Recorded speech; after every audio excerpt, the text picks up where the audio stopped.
I'm Alan Bresnik from Light Reading. We're here at our Cable Next Gen Technologies and Strategies event, and I'm speaking to Fernando Villarruel from Ciena.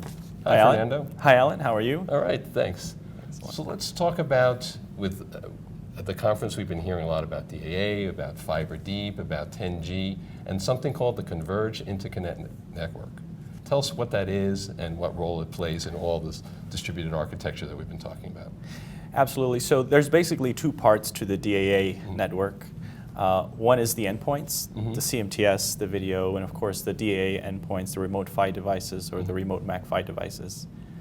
Everything that connects those two endpoints in the middle is what we call the converged interconnect network, or the CIN. Right. Just what cable industry needs is another acronym, right? Another acronym, yes. So what's new or different about the CIN? So what's interesting, new, and different about the CIN is really two things. Number one is that it's a digital network, where the legacy cable network or the HFC network has been an analog RF network.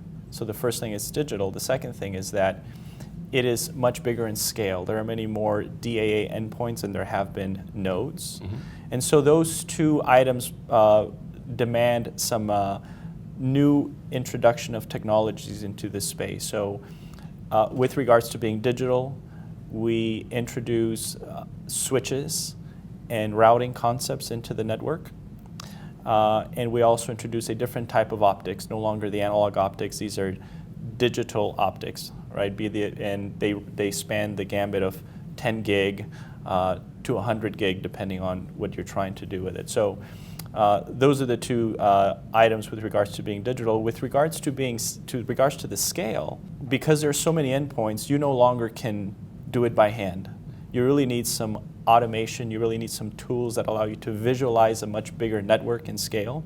And so those three items, those three disciplines, those three expertise are the things we need to make the CIN successful. How is Ciena helping cable operators with the converged interconnect network as part of their DAA strategies and fiber deep and 10G? So Alan, you typically would not think of Ciena as a player in the cable access space. But because of the mastery we have in packet networking, and of course being world-class in digital optics, and also the Blue Planet suite of automation that we have, it really makes us a natural partner for this transition from the legacy cable access to this next generation CIN application. So at Ciena, we're taking on this mantle. We're 100% committed to allowing our customers to have a smooth transition to the CIN and really allowing them to extract as much value as they can and making it a very adaptive network for them. So it's part of the whole adaptive network strategy. Absolutely. There's definitely a purpose behind the way we are presenting the wholesome, the complete story to the CIN. Okay. Fernando, thanks for your time. Thank you, Alan.